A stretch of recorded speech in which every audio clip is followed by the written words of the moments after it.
હે ફ્રેન્ડ્સ, શું ફક્ત બાયોટીન સપ્લિમેન્ટ લેવાથી હેરફોલને અટકાવી શકાય છે? તો આનો જવાબ છે નહીં. હેરફોલ એ ફક્ત ને ફક્ત ન્યુટ્રિશનલ ડેફિશિયન્સીના કારણે થાય એ જરૂરી નથી. હેરફોલ થવાના ઘણા બધા રીઝન્સ છે.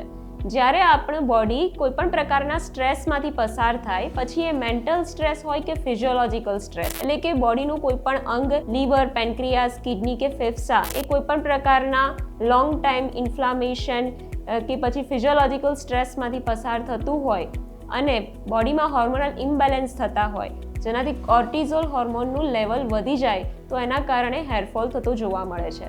આ સિવાય સ્લીપ ડિસ્ટર્બન્સીસ, અપૂરતી ઊંઘના કારણે આપણી સર્કાડિયન રિધમ અફેક્ટ થાય છે અને જેનાથી હોર્મોનલ ઇમ્બેલેન્સ થાય છે અને અગેન કોર્ટિઝોલ હોર્મોનનું લેવલ વધવાથી હેરફોલ થતો જોવા મળે છે. આ સિવાય પ્રોટીન એનર્જી માલન્યુટ્રિશન કે ક્વોશિયોકોર જેવી બીમારીમાં પણ હેરફોલ થાય છે. ન્યુટ્રિશનલ ડેફિશિયન્સી, પછી એ પ્રોટીન ડેફિશિયન્સી હોય, ઝિંક કે બાયોટીન ડેફિશિયન્સી હોય, તો એનાથી પણ હેરફોલ જોવા મળે છે.